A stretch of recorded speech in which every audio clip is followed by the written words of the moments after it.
শায়েখ আহমদুল্লাহ, মাওলানা আবুল কালাম আজাদ বাশা, আমার বড় ভাই, সবার জন্য দোয়া করছি। ওয়ারাফা'না লাকা যিকরাক, আল্লাহ এদের মর্যাদার সম্মান দুনিয়া আখিরাতে আরো বাড়িয়ে দাও, বলেন আমিন।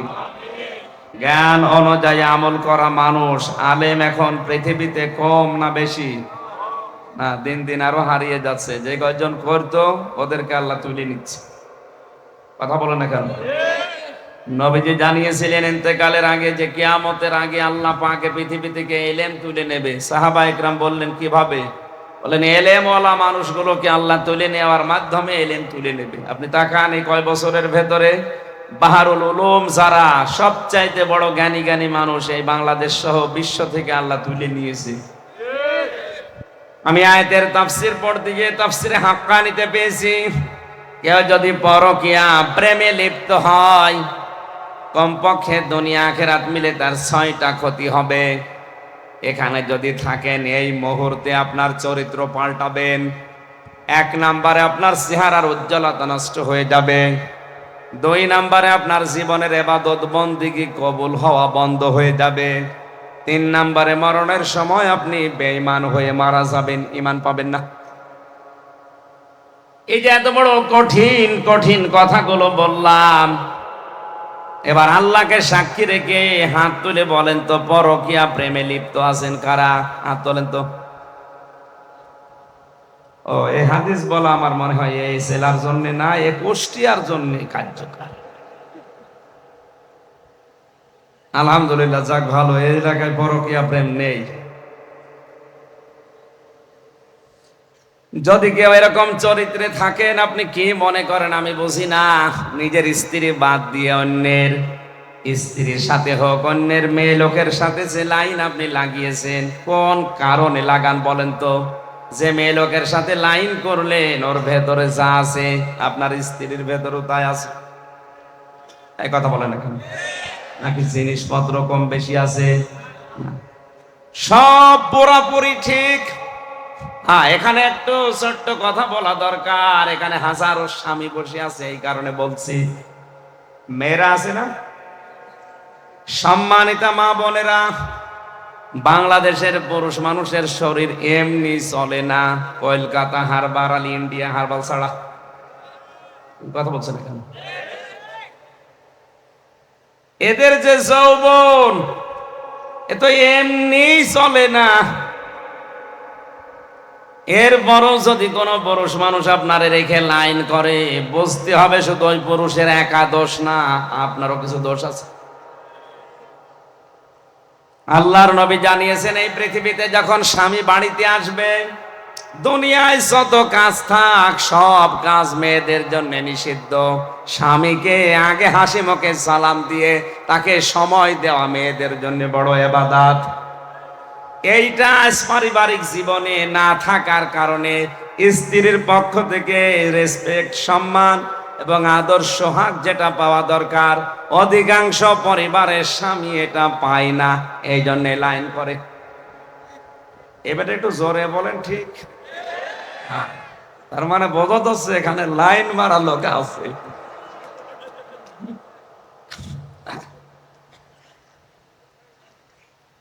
আল্লাহর নবী জানিয়েছেন পৃথিবীতে আমার কাছে স্ত্রী ভালো লাগতো, আমাদের কাছেও ভালো লাগছে। স্ত্রী তৈরি হওয়ার আগে যে 4টা বিষয় খেয়াল করা দরকার, এখানে অধিকাংশ মানুষ ওগুলো খেয়াল করছি না। এই যে লোকটা বসে আছে, বিয়ে করার পরে 10 বছর পার হয়ে গেছে, হয়তো এখন উনি বউ পাল্টাতে পারবে, কিন্তু সন্তান হয়ে গেছে 2-3টা। বলেন তো তারা তাদের মা পাল্টাতে পারবে? আরো আসতে বলেন। এই জন্য উনি সহ যত মানুষ এখানে আমরা আছি, বিয়ে করার আগে অবশ্যই সন্তানের মা কে হবে তার গুণাগুণ 4টা দেখে নেওয়া দরকার। 1 নম্বরে তার বংশ দেখতে হবে, 2 নম্বরে তার সৌন্দর্য, 3 নম্বরে তার সম্পদ, 4 নম্বরে দেখা লাগবে আল্লাহওয়ালা দিনদারিত্ব। অথচ আজকে বাংলাদেশ সহ অধিকাংশ মুসলিম দেশে মুসলমানদের বিয়ে শুরু হয় হারাম কাজ দিয়ে। মেয়ে দেখতে যাচ্ছে ছেলের দোলা ভাই আর বাবা, যে বিয়ে করবে যে ছাড়া দোলা ভাই আর বাবার জন্য দেখা ওই মেয়েকে জায়েজ আছে? আরো আসতে বলেন। অনেক জায়গায় দেখা যায় দোলা ভাই আর বাবা মিলে দেখতে গেছে, বাবার পছন্দ হয়ে গেছে, ছেলে বাদ দিয়ে নিজেই বিয়ে করে ফেলেছে। আর ওই মেয়েটা কবুল বলার আগে তো বাবার জন্যেও তা, দোলা ভাইয়ের জন্যেও তা, ওই ছেলের জন্যেও তা। কথা বলেন না কেন? আপনি হারাম কাজ দিয়ে শুরু করলেন কোন কারণে?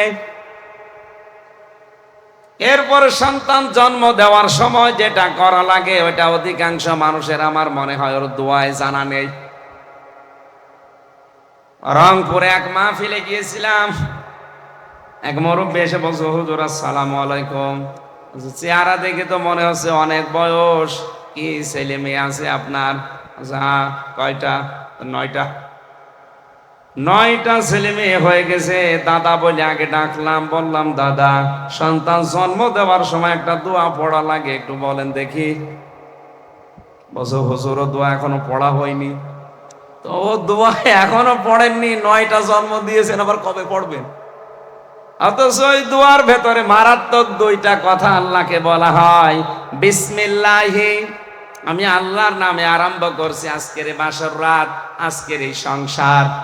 আল্লাহুম্মা জান্নিবিনা শাইতান ও জান্নিবিশ শাইতান মা রাযাকতানা, আমি এবং আমার স্ত্রী দুইজনে শয়তান থেকে আল্লাহর আশ্রয় চাই, এবং আমাদেরকে রিজিক হিসাবে আল্লাহ তুমি যা দেবে সন্তান আদি ওগুলো যেন শয়তান থেকে নিরাপদ থাকে, মুক্ত থাকে। এ দোয়াটা আপনি কি খেলাসূরা মনে করেন? নবীজি নিজে শিখিয়েছেন এটা। আজ আমাদের স্ত্রীগুলো যে 4টা গুণ দেখে বিয়ে করার দরকার ছিল, প্রথম 3টা হয়তো অনেকেই দেখে, হ্যাঁ বংশ দেখে, তার সৌন্দর্য দেখে, তার সম্পদ দেখে। 4 নাম্বার যেটা না দেখলে হবেই না, সেইটা আমার দেখার ভেতরে নেই। এই জন্য অধিকাংশ পরিবারে আজ জান্নাতের কাঙ্ক্ষিত সুখ নেই। পরিবারগুলো আজ জাহান্নামের অগ্নিকুণ্ডে, মনে হচ্ছে অগ্নিকুণ্ড জ্বলছে, জাহান্নামের আগুন জ্বলছে। এখানে একটা দোয়া শেখায়, আমি স্বামী, প্রত্যেকে স্বামী যারা আছেন তারা দোয়া করবেন, রব্বানা হাব লানা মিন আজওয়াজিনা ওয়া যুররিয়াতিনা কুররাতা আ'য়ুনি ওয়াজআলনা লিল মুত্তাকিনা ইমামা। স্ত্রীর প্রতি মহব্বত, ভালোবাসা, আকর্ষণ, এটা আমার আল্লাহ যেহেতু তৈরি করে দিয়েছে, এখান থেকে আপনি 100 ভাগ মুক্ত থাকতে পারবেন না। কিন্তু সাবধান, এদের পেছনে থাকতে গিয়ে যেন আপনার বিশাল জীবন আখিরাত নষ্ট হয়ে না যায়। এই জন্য তাফসীর মাহফিলের আয়োজন। সূরা মুনাফিকুনের 9 নাম্বার আয়াতে আমার আল্লাহ আমাদেরকে সতর্ক করছেন ভালোবেসে, ইয়া আইয়ুহাল্লাযীনা আমানু লা তুলহিকুম আমওয়ালুকুম ওয়ালা আওলাদুকুম আন যিকরিল্লাহ ওয়া মান ইয়াফআল যালিকা ফাউলাইকা হুমুল খাসিরুন।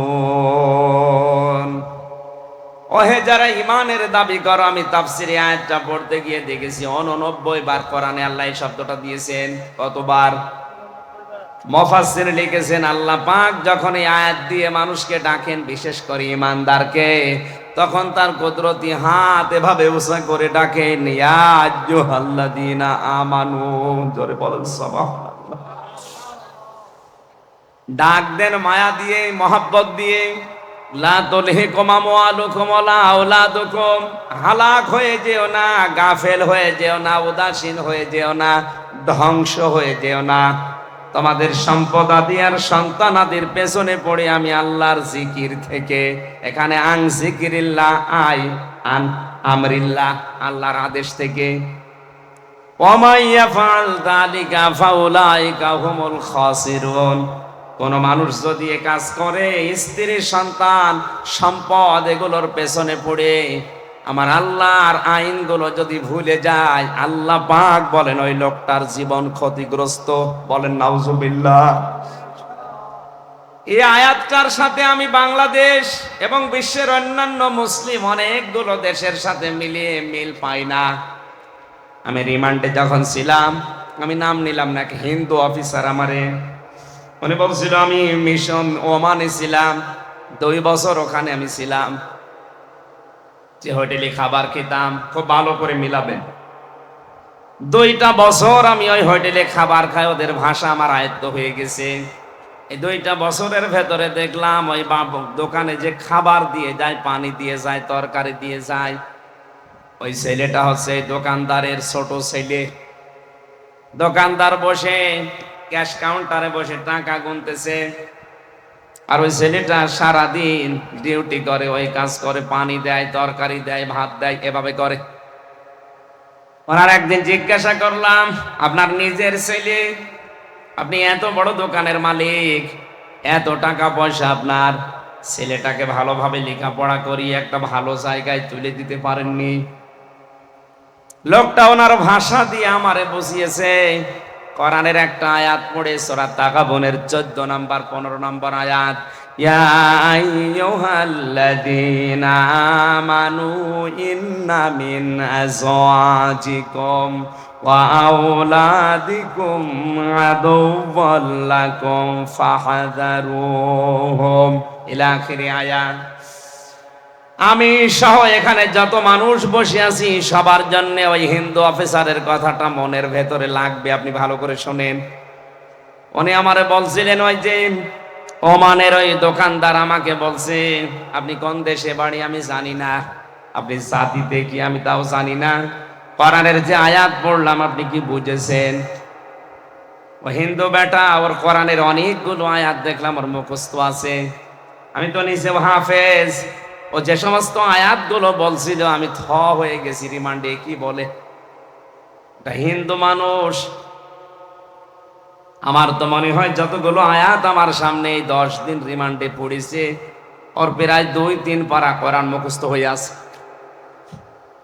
আমারে বলছে, হুজুর এই দোয়াটা, এই আয়াতটা যখন পড়েছে সূরা তাগাবুনের 14 এবং 15 নম্বর আয়াত আমারে শোনালো, আমি তো বাংলায় পড়েছি, আমি বুঝে ফেলেছি উনি আমারে কি বলতে চায়। দোকানদার আমাকে বলতে চেয়েছে, হে আল্লাহর বান্দা, আল্লাহ পাক আমাকে কোরআনে কারিমে জানিয়েছে অবশ্যই তোমাদের স্ত্রী, তোমাদের সন্তান তোমাদের মাঝে মাঝে তোমাদের জন্য শত্রু হয়ে দাঁড়াবে, সুতরাং তাদের সম্পর্কে সতর্ক থাকবা। এটা আমার সন্তানের প্রতি আমার কিছু দায়িত্ব আছে। একে জন্ম দেওয়ার পরে আমি এর একটা সুন্দর নাম রেখেছি, আহমেদ আলী। কি নাম? এর নাম রেখেছি আহমেদ আলী। 2 নম্বর, একে যতটুকু পারি আমি দিনের শিক্ষা দিয়েছি। হ্যাঁ, ইসলাম মানতে গিয়ে যতটুকু দিন জানা লাগে ও জানে। 3 নম্বরে, ওর একটা কর্মজীবন তৈরি করে দেওয়া দরকার, হালাল। আমার যতটুকু সামর্থ্য ছিল আমি তৈরি করে দিয়েছি। তাই বলে তো আমি ওর জন্য ঘুষ দিয়ে বড় জায়গায় চাকরি দিয়ে আমার আখিরাত নষ্ট করতে পারি না। এরকম বাবা দেশে নেই। নিজের সন্তানের যোগ্যতা নেই, এরপরে উপরে টাকা পয়সা দিয়ে এমন জায়গায় বসিয়েছে, টাকা দিয়ে, ঘুষ দিয়ে। বেশি বলে ফেললাম, এই কথা বলেন না কেন? এ বাবা কিন্তু জানে যে চেয়ারের যোগ্যতায় আমার ছেলে নেই, এরপরও ঘুষ দিয়ে ওই জায়গাটা, ওই চেয়ারে তাকে বসিয়ে চেয়ারটায় বসে আরো আজে বাজে কাজে, অবৈধ কাজে আঞ্জাম দিচ্ছে ওর ছেলে, কারণ চেয়ারের যোগ্যতা তো ছেলের নেই। দোকানদার বলছে, আল্লাহর বান্দা, 4 নাম্বার, ওকে আমি একটা সৎ পাত্রী দেখে পাত্রস্থ করেছি, ওকে আমি একটা সৎ পাত্রী দেখে বিয়ে দিয়েছি। নবীজি আমাকে 4টা দায়িত্ব দিয়েছিল, আমি পুঙ্খানুপুঙ্খানু ভাবে আদায় করলাম। ওর জন্যে দুনিয়াদার হয়ে আমি তো জাহান্নামে যেতে পারি না। পৃথিবীতে যারা জ্ঞান অনুযায়ী আমল করে, নবীজির ভাষায় তারা আলেম। কি কথা বলেন না কেন? জ্ঞান অনুযায়ী আমল করা মানুষ, আলেম এখন পৃথিবীতে কম না বেশি? না, দিন দিন আরো হারিয়ে যাচ্ছে। যে কয়জন করতো ওদেরকে আল্লাহ তুলে নিচ্ছে। কথা বলেন না কেন? নবীজি জানিয়েছিলেন ইন্তেকালের আগে যে কিয়ামতের আগে আল্লাহ পাক পৃথিবী থেকে ইলম তুলে নেবে। সাহাবা ইকরাম বললেন, কিভাবে? বলেন এলেমওয়ালা মানুষগুলোকে আল্লাহ তুলে নেওয়ার মাধ্যমে এলেম তুলে নেবে। আপনি তাকান এই কয় বছরের ভেতরে বাহারুল উলুম যারা সবচাইতে বড় জ্ঞানী জ্ঞানী মানুষ এই বাংলাদেশ সহ বিশ্ব থেকে আল্লাহ তুলে নিয়েছে। এজন্য জ্ঞান অনুযায়ী আমাদের যাদের আমল হচ্ছে না তাদেরকে আমরা আলেম বলিও না, আলেম মনেও করি না। কোরআনে কারীম জানিয়েছে ইন্নাল্লাযীনা ইয়াকতুমুনা মা আনজালাল্লাহু মিনাল কিতাবি ওয়া ইয়াশতারুনা বিহি সামানান কালিলা উলাইকা মা ইয়াকুলুনা ফি বুতুনিহিম ইল্লান নার ওয়ালা ইউকাল্লিমুহুমুল্লাহু ইয়াওমাল কিয়ামাতি ওয়ালা ইউযাক্কিহিম ওয়ালাহুম আযাবুন আলীম। জোরে বলেন আল্লাহু আকবার। সূরা বাকারা 2 নম্বর পারার 5 নম্বর পৃষ্ঠার 3 নম্বর লাইনের 174 নম্বর আয়াতে আছে। তাফসিরে ফি সিলালিল কোরআন সাইয়্যিদ কুতুব এভাবে লিখেছেন, আল্লাহ পাক বলেন নিশ্চয় যে বা যারা একতমনা কাতামা, একতম মানে গোপন করা, এটা মজারে বর্তমান ভবিষ্যৎ প্রেজেন্ট ফিউচার। এখন যারা করছে, ভবিষ্যৎ বলতে কিয়ামত পর্যন্ত যারা করবে। মানজালাল্লাহু মিনাল কিতাব, আল্লাহ পাক এই কিতাবের ভেতরে যা নাজিল করেছেন সেই কথাগুলো, এটা গোপন করার দ্বারা ইহুদিরা খুশি হয়, খ্রিস্টানরা খুশি হয়, সর্বোপরি বাংলাদেশের নামধারী মুসলমান মুনাফিক যারা এরা খুশি হয়। এদেরকে খুশি করার জন্য কোরআনের সঠিক কথাগুলো দুনিয়ার কোন স্বার্থ পেয়ে যারা গোপন করে রাখে, আল্লাহ পাক বলেন গোপন করার দ্বারা তাদের হাদিয়া তোফা বেড়ে যায়, তাদের নজর নিয়াত যেটা ছিল তাদের ওইটা বেড়ে যায়, তাদের সেই জায়গা ছিল ওই জায়গা থেকে বাতিলরা আরো উপরে তুলে দেয়। আমার তো মনে হয় আয়াত পড়ার পরে ১৫০০ বছর আগে আল্লাহ যা বলেছেন বাংলাদেশে এখন খাপের খাপ, মমতাজের বাপ মিলে যাচ্ছে। আপনি দেখেন আজ যারা কোরআনের কথাগুলো জানার পরেও গোপন করে রাখে, তারা যেখানে আছে এখান থেকে উপরে তুলে দেয় বাতিলরা। জেলা শহরের মসজিদে যদি ইমাম থাকে, যে ইমাম কোরআনের যত কথা গোপন করতে পারছে তাদেরকে আজ তত বড় জায়গায় দেওয়া হচ্ছে। তাদের বেতন, নজর নেওয়াজ, হাদিয়া তোফা সব বেড়ে যাচ্ছে দিন দিন। কোরআনের ভাষায় আল্লাহ পাক বলেন এই যে বেতন, নজর নেওয়াজ যেগুলো বাড়ে এগুলো একটাও কিন্তু ঠিক না, এগুলো সব জাহান্নামের আগুন। সবচাইতে বড় ক্ষতি হবে ওই মানুষগুলোর সাথে আল্লাহ কিয়ামতে কথা বলবেন না এবং তাদেরকে পবিত্র করবেন না। বলেন নাউজুবিল্লাহ। চট্টগ্রামবাসী ৪৮,০০০-এর উপরে এই দেশে এখন পীর। অধিকাংশ দরবারে গেলে আমার যতটুকু বাস্তবতায় ধারণা আছে, অধিকাংশ পীরের দরবারে গেলে সেখানে ইসলামী রাজনীতির কোনো কথা পাওয়া যায় না। বলে এটা রাজনীতি মুক্ত দরবার। বলেন নাউজুবিল্লাহ। যে দরবারে গেলে রাসূলের ১০ বছরের রাজনীতি পাওয়া যায় না, ওটা শয়তানের দরবার। ৪৮,০০০-এর ভেতরে আমার মনে হয় প্রায় সবই এখন এইটা। অনেকে রাজনীতি এটা কোরআনের যেটা আছে এটাকে হারাম মনে করে ফতোয়াও দিচ্ছে। এর দ্বারা তারা বাতিলের কাছে নজর নেয়াজ পাচ্ছে, পদ পদবি পাচ্ছে, বিভিন্ন চেয়ার পর্যন্ত পেয়ে যাচ্ছে। কথা বলেন না কেন? এই চট্টগ্রামে নেই? হ্যাঁ, নাম ধরা লাগবে। এগুলোর দ্বারা আপনি টাকা পয়সা, অর্থ সম্পদ, পদ পদবি, চেয়ার যা কামাই করছেন, আল্লাহর ভাষায় সব জাহান্নামের আগুন। এখন যদি বলেন ওরা জানে না, হ্যাঁ জানে, ওর চাইতে শয়তান ওর বেশি জানতো। এই কথা বলেন না কেন? ওর জ্ঞান আর কতটুকু আছে? শয়তানের জ্ঞান ওর চাইতে ১০০০ গুণ বেশি ছিল। ও জ্ঞানের ওপরে আমল না করার কারণে মারদুদ হয়ে গেছে, শয়তান হয়ে গেছে। আজও বিশ্বে যারা কোরআনে কারিমের জ্ঞান পাওয়ার পরে যারা দুনিয়ার স্বার্থে পেয়ে আমল করে না, ওগুলো শয়তানের চাইতেও খারাপ। কারণ ওর পেটে এখন যা গিয়েছে, এই মাগরিবের পরে খাবার খেয়েছে, ওটা জাহান্নামের আগুন। আপনি বলতে পারেন না, দেখলাম সাগরের মাছ দিয়ে খাবার খেয়েছে। কে বলেছে ওটা সাগরের মাছ? উলাইকা মা ইয়াকুলুনা ফি বুতুনিহিম ইল্লান নার। আল্লাহ বলেন পেটে যা দিয়েছে জাহান্নামের আগুন ছাড়া আর কিছু না। এই আয়াত তো আমি বানালাম। বলেন, আপনি যদি কথা শোনার পরে যদি আপনাকে শত্রু মনে করেন, আমাকে না, আপনাকে আমি বাঁচার জন্য বললাম। শয়তান আপনাকে দখল করে ফেলেছে, আপনি টের পাচ্ছেন না। আপনি এখন ফিরে আসেন, ঘর যখন কেটে যাবে তখন টের পাবেন। অধ্যাপক মঞ্জু সাহেব এখন যদি বাড়িতে যাওয়ার পরে ওনার স্ত্রী ওনারে গালি দেয়, শুয়োরের বাচ্চা, আর ভালো লাগবে? এক কথা বলে না কেন?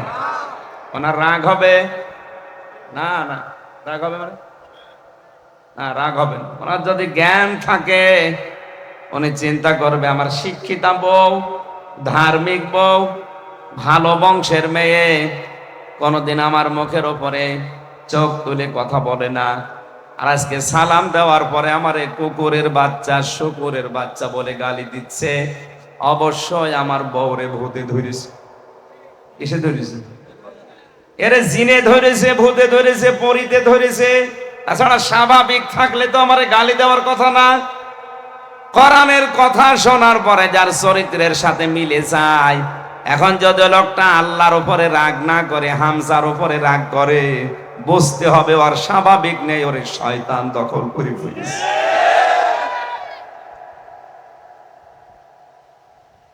আয়াতের শেষের দুইটা কথা বেশি মারাত্মক। ওয়ালা ইউকাল্লিমুহুমুল্লাহ, আল্লাহ তাদের সাথে কথা বলছে না, বলবেও না। অথচ এই বাংলাদেশ সহ বিশ্বে আজ যারা আল্লাহর কথাগুলো গোপন করে, ওই ভণ্ড পীরগুলো আজ আওয়াজ ছড়িয়েছে, আল্লাহর সাথে আমার কথা হয়।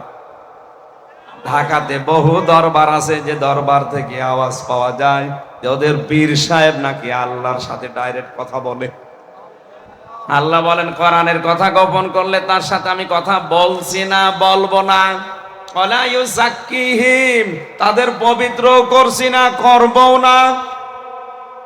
তার মানে তাদেরকে জাহান্নামের আগুন দিয়ে আমি আল্লাহ ঝালাই করব। উলাইকা লাহুম আযাবুন আলীম, এদের জন্য যন্ত্রণাদায়ক শাস্তি রেডি করা আছে। বলেন নাউযুবিল্লাহ।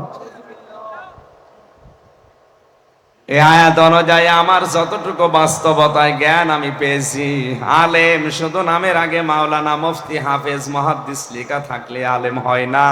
আলেম হওয়ার জন্য কমপক্ষে 3টা গুণ থাকা লাগবে। কয়টা? বলেন বলেন। যে আলেম আল্লাহর কোরআন নিয়ে চিন্তা ভাবনা করে, যে আলেম কবিরা গুনাহ থেকে নিজেকে সমর্থ থাকার পরও বাঁচিয়ে রাখে, যে আলেম আল্লাহর ইবাদতে নিজেকে নিয়োজিত রাখে। আপনি হিসাব করে বলেন, এই আলেম বাংলাদেশে এখন হাতে গোনা নেই। বিশাল জব্বা গায়ে দিয়ে, পাগড়ি মাথার উপরে ফেলে দিয়ে, রুমাল দিয়ে মনে হচ্ছে আসমান থেকে পালিয়ে এসেছে জিবরাইলের ছোট ভাই। বলে আমি দুনিয়াদারি কিচ্ছু বুঝি না, লা ইলাহা ইল্লাল্লাহ, কাউকে কিছু বলবো না। এটা কি কালেমা নাকি? এটা একটা বিপ্লবাত্মক কথা। লা ইলাহা ইল্লাল্লাহ এই কথা যদি কেউ ঘোষণা দেয়, এর বিপরীতে যারা আছে তাদের সাথে সংঘর্ষ বাঁধবে। মুহাম্মদ রাসূলুল্লাহ কালেমার দাওয়াত দিয়ে তিনি শত্রু হয়েছিলেন জালেমদের, আর তার দাওয়াত যারা কবুল করেছে তারাও কিন্তু জালেমদের টার্গেট হয়েছিল। আজ আমরা অনেকেই কালেমার দাওয়াত দেই, যাদের কাছে দেয় ওরাও বোঝে না, যে দেয় সেও বোঝে না। আপনি সহজ কথাটা কেন মাথায় নিতে পারেন না?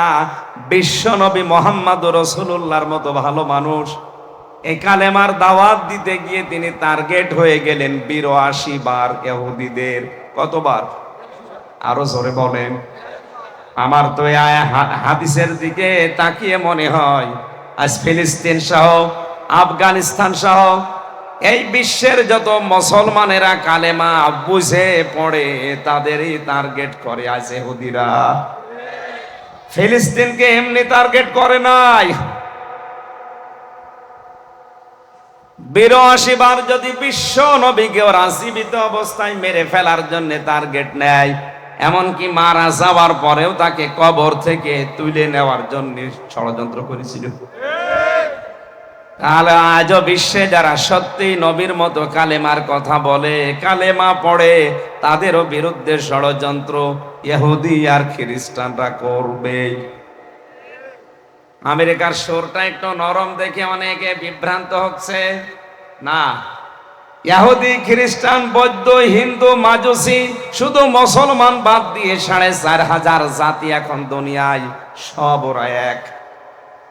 কোরআনে কারিমে আল্লাহ পররাষ্ট্রনীতির আয়াত দিয়েছেন, ইয়া আইয়ুহাল্লাযীনা আমানু লা তাত্তাখিযুল ইয়াহুদা ওয়ান নাসারা আউলিয়া বা'দুহুম আউলিয়াউ বা'দ। খুব ভালো করে শোনে, হয়তো আয়াতটা এভাবে শোনেননি। আলেম যারা আছে তাদেরকে বলছি, ওহে যারা ইমানের দাবি করো, এটা সূরা মায়েদার 51 নাম্বার আয়াত, তাদেরকে বলছি লা তাত্তাখিযুল ইয়াহুদা ওয়ান নাসারা আউলিয়া, ইহুদি আর নাসারাদেরকে তোমরা কখনো বন্ধু হিসাবে গ্রহণ করবা না।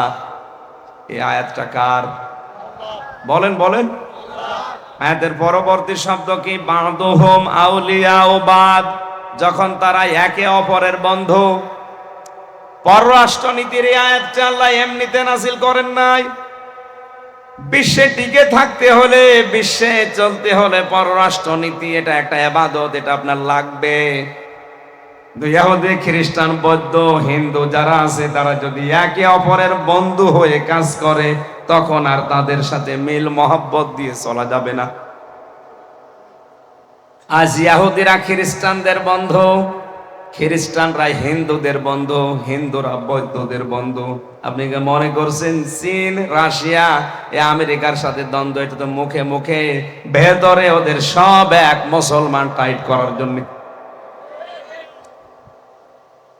আজ ফিলিস্তিনের পক্ষে শুধু মুসলমানের বাদ দিয়ে কেউ কথা বলছে না, অথচ তারাও তো মানুষ। আমি যেটা বোঝাতে চাচ্ছিলাম, কালেমা হচ্ছে বিপ্লবাত্মক একটা বাক্য। এ বাক্য বলতে গেলে এর বিরুদ্ধে যারা আছে অবশ্যই তাদের সাথে সংঘাত হবে, মাস্ট বি। আল্লাহ আমাদেরকে কালেমা সাজ্জেদ কুতুবের মতো বোঝার তৌফিক দিন, বলেন আমিন। তাকে ফাঁসির আসামি যখন করা হয়েছে, ফাঁসি দেওয়ার আগে জেলখানার যিনি ইমাম থাকে, খতিব থাকে, উনি এসে কালেমা পড়াবে। ডাক দিয়ে বললেন, আল্লাহর বান্দা, এই কালেমাটার দাওয়াত দিতে গিয়ে আজ আমার ফাঁসির রায় দিয়েছে, এখনই আমাকে মেরে ফেলবে। আর এই কালেমা পড়ি আপনি বেতন পাবেন, নজর পাবেন এর উপরে। দুনিয়ায় 8টা জিনিসের মধ্যে মানুষ দুর্বল, এর দিকে মানুষের ঝোঁক, ভালোবাসা, মহব্বত, আকর্ষণ বেশি। চট্টগ্রামবাসী, আপনি এবার নিজের সাথে মিলাবেন আপনার এই 8টা জিনিসের প্রতি ভালোবাসা আছে কিনা। আর আয়াতের শেষ কথা আল্লাহ আমাদের কি জানাতে চেয়েছেন? 1 নম্বরে পৃথিবীর মানুষের ভালোবাসা, আকর্ষণ আমি আল্লাহ তৈরি করে দিয়েছি তার স্ত্রীর প্রতি। কার প্রতি? আরো জোরে বলেন। বিশ্বনবী জানিয়েছেন, আমার কাছে 3টা জিনিস ভালো লাগে, পছন্দ হয়। 1 নম্বরে সুগন্ধি, 2 নম্বরে নামাজ, আর 3 নম্বরে আমার নিজের স্ত্রী। কার স্ত্রী? এখানে যারা বসে আছি আমাদের কাছে ওই স্ত্রী ভালো লাগে, কিন্তু নিজেরটা বাদ দিয়ে অন্যেরটা। মানে নিজেরটা বাদ দিয়ে অন্যেরটা ভালো লাগে। এই কারণে আজ বাংলাদেশে পরকীয়া প্রেম। আমি আয়াতের তাফসীর পড়তে গিয়ে তাফসীরে হাক্কানিতে পেয়েছি, কেউ যদি পরকীয়া প্রেমে লিপ্ত হয় কমপক্ষে দুনিয়া আখিরাত মিলে তার 6টা ক্ষতি হবে। এখানে যদি থাকেন এই মুহূর্তে আপনার চরিত্র পাল্টাবেন। 1 নম্বরে আপনার চেহারার উজ্জ্বলতা নষ্ট হয়ে যাবে। 2 নম্বরে আপনার জীবনের ইবাদত বন্দেগী কবুল হওয়া বন্ধ হয়ে যাবে। 3 নম্বরে মরণের সময় আপনি বেঈমান হয়ে মারা যাবেন, ঈমান পাবেন না। এই যে এত বড় কঠিন কঠিন কথাগুলো বললাম, এবার আল্লাহকে সাক্ষী রেখে হাত তুলে বলেন তো, পরকীয়া প্রেমে লিপ্ত আছেন কারা? হাত তোলেন তো। ও, এই হাদিস বলা আমার মনে হয় এই জেলার জন্য না, এই কুষ্টিয়ার জন্য কার্যকর। আলহামদুলিল্লাহ, যাক ভালো, এই এলাকায় পরকীয়া প্রেম নেই। যদি কেউ এরকম চরিত্রে থাকেন, আপনি কি মনে করেন আমি বুঝি না? নিজের স্ত্রী বাদ দিয়ে অন্যের স্ত্রীর সাথে হোক, অন্যের মেয়ে লোকের সাথে যে লাইন আপনি লাগিয়েছেন, কোন কারণে লাগান বলেন তো? যে মেয়ে লোকের সাথে লাইন করলেন, ওর ভেতরে যা আছে আপনার স্ত্রীর ভেতরেও তাই আছে। এই কথা বলেন এখন, নাকি জিনিসপত্র কম বেশি আছে? সব পুরোপুরি ঠিক। হ্যাঁ, এখানে একটু ছোট্ট কথা বলা দরকার। এখানে হাজারো স্বামী বসে আছে, এই কারণে বলছি। মেয়েরা আছে না, সম্মানিতা মা বোনেরা, বাংলাদেশের পুরুষ মানুষের শরীর এমনি চলে না, কলকাতা হারবার আলী ইন্ডিয়া হারবাল ছাড়া। কথা বলছেন এখানে, এদের যে যৌবন, এ তো এমনি চলে না। এরপরও যদি কোন পুরুষ মানুষ আপনারে রেখে লাইন করে, বুঝতে হবে শুধু ওই পুরুষের একা দোষ না, আপনারও কিছু দোষ আছে। আল্লাহর নবী জানিয়েছেন, এই পৃথিবীতে যখন স্বামী বাড়িতে আসবে, দুনিয়ায় যত কাজ থাক সব কাজ মেয়েদের জন্য নিষিদ্ধ। স্বামীকে আগে হাসি মুখে সালাম দিয়ে তাকে সময় দেওয়া মেয়েদের জন্য বড় ইবাদত। এইটা পারিবারিক জীবনে না থাকার কারণে স্ত্রীর পক্ষ থেকে রেসপেক্ট, সম্মান এবং আদর সোহাগ যেটা পাওয়া দরকার, অধিকাংশ পরিবারের স্বামী এটা পায় না, এই জন্য লাইন করে। এবারে একটু জোরে বলেন, ঠিক? তার মানে বোঝা যাচ্ছে এখানে লাইন মারা লোক আছে।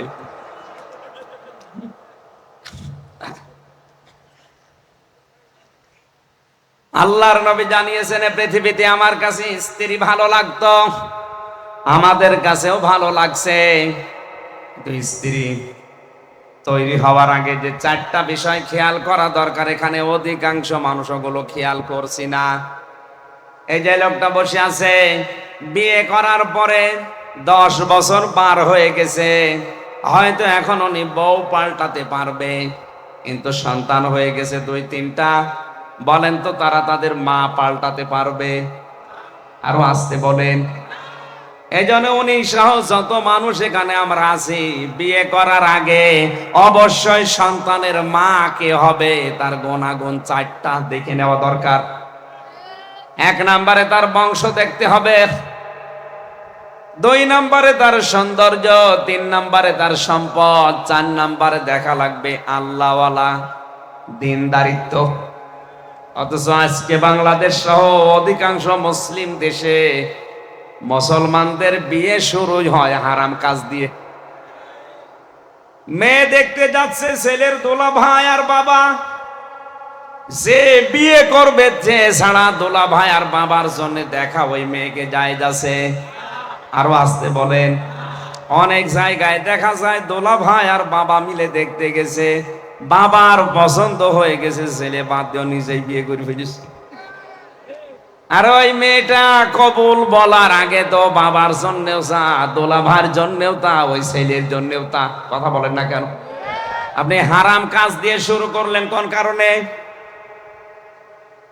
এরপর সন্তান জন্ম দেওয়ার সময় যেটা করা লাগে, ওইটা অধিকাংশ মানুষের আমার মনে হয় ওর দোয়ায় জানা নেই।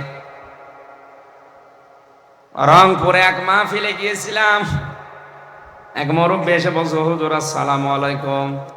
চেহারা দেখে তো মনে হচ্ছে অনেক বয়স, কি ছেলে মেয়ে আছে আপনার? কয়টা? 9টা। 9টা ছেলে মেয়ে হয়ে গেছে। দাদা বলে আগে ডাকলাম, বললাম দাদা সন্তান জন্ম দেওয়ার সময় একটা দোয়া পড়া লাগে, একটু বলেন দেখি। বছর হুজুরও দোয়া এখনো পড়া হয়নি। তো ও দোয়া এখনো পড়েননি, 9টা জন্ম দিয়েছেন, আবার কবে পড়বেন? অথচ ওই দোয়ার ভেতরে মারাত্মক 2টা কথা আল্লাহকে বলা হয়। বিসমিল্লাহি, আমি আল্লাহর নামে আরম্ভ করছি আজকের এই বাসর রাত, আজকের এই সংসার। আল্লাহুম্মা জান্নিবিনা শাইতান ও জান্নিবিশ শাইতান মা রাযাকতানা, আমি এবং আমার স্ত্রী দুইজনের শয়তান থেকে আল্লাহর আশ্রয় চাই, এবং আমাদেরকে রিজিক হিসাবে আল্লাহ তুমি যা দেবে সন্তান আদি, ওগুলো যেন শয়তান থেকে নিরাপদ থাকে, মুক্ত থাকে। এ দোয়াটা আপনি কি খেলা সূরা মনে করেন? নবীজি নিজে শিখিয়েছেন এটা। আজ আমাদের স্ত্রীগুলো যে 4টা গুণ দেখে বিয়ে করার দরকার ছিল, প্রথম 3টা হয়তো অনেকেই দেখে, হ্যাঁ বংশ দেখে, তার সৌন্দর্য দেখে, তার সম্পদ দেখে। 4 নাম্বার যেটা না দেখলে হবেই না, সেইটা আমার দেখার ভেতরে নেই। এই জন্য অধিকাংশ পরিবারে আজ জান্নাতের কাঙ্ক্ষিত সুখ নেই। পরিবারগুলো আজ জাহান্নামের অগ্নিকুণ্ডে, মনে হচ্ছে অগ্নিকুণ্ড জ্বলছে, জাহান্নামের আগুন জ্বলছে। এখানে একটা দোয়া শেখায়, আমি স্বামী, প্রত্যেকে স্বামী যারা আছেন তারা দোয়া করবেন, রব্বানা হাব লানা মিন আজওয়াজিনা ওয়া যুররিয়াতিনা কুররাতা আ'য়ুনি ওয়াজআলনা লিল মুত্তাকিনা ইমামা। স্ত্রীর প্রতি মহব্বত, ভালোবাসা, আকর্ষণ, এটা আমার আল্লাহ যেহেতু তৈরি করে দিয়েছে, এখান থেকে আপনি 100 ভাগ মুক্ত থাকতে পারবেন না। কিন্তু সাবধান, এদের পেছনে থাকতে গিয়ে যেন আপনার বিশাল জীবন আখিরাত নষ্ট হয়ে না যায়। এই জন্য তাফসীর মাহফিলের আয়োজন। সূরা মুনাফিকুনের 9 নাম্বার আয়াতে আমার আল্লাহ আমাদেরকে সতর্ক করছেন ভালোবেসে, ইয়া আইয়ুহাল্লাযীনা আমানু লা তুলহিকুম আমওয়ালুকুম ওয়ালা আওলাদুকুম আন যিকিরিল্লাহ ওয়া মান ইয়াফআল যালিকা ফাউলাইকা হুমুল খাসিরুন। ওহে যারা ইমানের দাবি করো, আমি তাফসীরে আয়াতটা পড়তে গিয়ে দেখেছি 89 বার কোরআনে আল্লাহ এই শব্দটা দিয়েছেন। কতবার? মুফাসসির লিখেছেন আল্লাহ পাক যখন এই আয়াত দিয়ে মানুষকে ডাকেন, বিশেষ করে ইমানদারকে, তখন তার কুদরতি হাত এভাবে উঁচা করে ডাকেন, ইয়া আইয়ুহাল্লাযীনা আমানু, জোরে বলেন সুবহানাল্লাহ। ডাক দেন মায়া দিয়ে, মহব্বত দিয়ে। লা তুলহিকুম আমওয়ালুকুম ওয়ালা আওলাদুকুম, হালাক হয়ে যেও না, গাফেল হয়ে যেও না, উদাসীন হয়ে যেও না, ধ্বংস হয়ে যেও না। তোমাদের সম্পদ আদি আর সন্তান আদির পেছনে পড়ে আমি আল্লাহর জিকির থেকে, এখানে আন জিকিরিল্লাহ, আই আন আমরিল্লাহ, আল্লাহর আদেশ থেকে। ওয়া মান ইয়াফআল যালিকা ফাউলাইকা হুমুল খাসিরুন। কোন মানুষ যদি এ কাজ করে, স্ত্রী, সন্তান, সম্পদ এগুলোর পেছনে পড়ে আমার আল্লাহর আইনগুলো যদি ভুলে যায়, আল্লাহ পাক বলেন ওই লোকটার জীবন ক্ষতিগ্রস্ত। বলেন নাউজুবিল্লাহ। এই আয়াতটার সাথে আমি বাংলাদেশ এবং বিশ্বের অন্যান্য মুসলিম অনেকগুলো দেশের সাথে মিলিয়ে মিল পাই না। আমি রিমান্ডে যখন ছিলাম, আমি নাম নিলাম না, এক হিন্দু অফিসার আমারে উনি বলছিল, আমি মিশন ওমানে ছিলাম 2 বছর, ওখানে আমি ছিলাম, যে হোটেলে খাবার খেতাম, খুব ভালো করে মিলাবেন, 2টা বছর আমি ওই হোটেলে খাবার খাই, ওদের ভাষা আমার আয়ত্ত হয়ে গেছে। এই 2টা বছরের ভেতরে দেখলাম ওই দোকানে যে খাবার দিয়ে যায়, পানি দিয়ে যায়, তরকারি দিয়ে যায়, ওই ছেলেটা হচ্ছে দোকানদারের ছোট ছেলে। দোকানদার বসে ক্যাশ কাউন্টারে বসে টাকা গুনতেছে, আর ওই ছেলেটা সারাদিন ডিউটি করে, ওই কাজ করে, পানি দেয়, তরকারি দেয়, ভাত দেয়, এভাবে করে। ওনার একদিন জিজ্ঞাসা করলাম, আপনার নিজের ছেলে, আপনি এত বড় দোকানের মালিক, এত টাকা পয়সা আপনার, ছেলেটাকে ভালোভাবে লেখাপড়া করিয়ে একটা ভালো জায়গায় তুলে দিতে পারেননি। লোকটা ওনার ভাষা দিয়ে আমারে বুঝিয়েছে। কোরআনের একটা আয়াত পড়ে সূরা তাগাবুনের 14 নম্বর 15 নম্বর আয়াত, ইয়া আইয়ুহাল্লাযীনা আমানু ইন্না মিন আজওয়াজিকুম ওয়া আওলাদিকুম আদুওয়াল লাকুম ফাহযারুহুম ইলা আখিরি আয়াত। আমি সহ এখানে যত মানুষ বসে আছি সবার জন্য ওই হিন্দু অফিসারের কথাটা মনের ভেতরে লাগবে। আপনি ভালো করে শোনেন। উনি আমারে বলছিলেন, ওই যে ওমানের ওই দোকানদার আমাকে বলছে, আপনি কোন দেশে বাড়ি আমি জানি না, আপনি জাতিতে কি আমি তাও জানি না, কোরআনের যে আয়াত পড়লাম আপনি কি বুঝেছেন? ও হিন্দু বেটা, ওর কোরআনের অনেকগুলো আয়াত দেখলাম ওর মুখস্থ আছে। আমি তো নিজে হাফেজ। ও যে সমস্ত আয়াতগুলো বলছিল আমি থ হয়ে গেছি রিমান্ডে। কি বলে এটা হিন্দু মানুষ? আমার তো মনে হয় যতগুলো আয়াত আমার সামনে 10 দিন রিমান্ডে পড়েছে, ওর প্রায় 2-3 পারা কোরআন মুখস্থ হয়ে আছে। আমারে বলছে, হুজুর এই দোয়াটা, এই আয়াতটা যখন পড়েছে সূরা তাগাবুনের 14 এবং 15 নম্বর আয়াত আমারে শোনালো। আমি তো বাংলায় পড়েছি, আমি বুঝে ফেলেছি উনি আমারে কি বলতে চায়। দোকানদার আমাকে বলতে চেয়েছে, হে আল্লাহর বান্দা, আল্লাহ পাক আমাকে কোরআনে কারিমে জানিয়েছে অবশ্যই তোমাদের স্ত্রী, তোমাদের সন্তান তোমাদের মাঝে মাঝে তোমাদের জন্য শত্রু হয়ে দাঁড়াবে, সুতরাং তাদের সম্পর্কে সতর্ক থাকবা। এটা আমার সন্তানের প্রতি আমার কিছু দায়িত্ব আছে। একে জন্ম দেওয়ার পরে আমি এর একটা সুন্দর নাম রেখেছি, আহমেদ আলী। কি নাম? এর নাম রেখেছি আহমেদ আলী। 2 নাম্বার, একে যতটুকু পারি আমি দিনের শিক্ষা দিয়েছি। হ্যাঁ, ইসলাম মানতে গিয়ে যতটুকু দিন জানা লাগে ও জানে। 3 নাম্বারে ওর একটা কর্মজীবন তৈরি করে দেওয়া দরকার, হালাল। আমার যতটুকু সামর্থ্য ছিল আমি তৈরি করে দিয়েছি। তাই বলে তো আমি ওর জন্য ঘুষ দিয়ে বড় জায়গায় চাকরি দিয়ে আমার আখিরাত নষ্ট করতে পারি না। এরকম বাবা দেশে নেই। নিজের সন্তানের যোগ্যতা নেই, এরপরে উপরে টাকা পয়সা দিয়ে এমন জায়গায় বসিয়েছে, টাকা দিয়ে ঘুষ দিয়ে। বেশি বলে ফেললাম, এই কথা বলেন না কেন? এ বাবা কিন্তু জানে যে চেয়ারের যোগ্যতায় আমার ছেলে নেই, এরপরও ঘুষ দিয়ে ওই জায়গাটা, ওই চেয়ারে তাকে বসিয়ে চেয়ারটায় বসে আরো আজে বাজে কাজে, অবৈধ কাজে আঞ্জাম দিচ্ছে ওর ছেলে, কারণ চেয়ারের যোগ্যতা তো ছেলের নেই।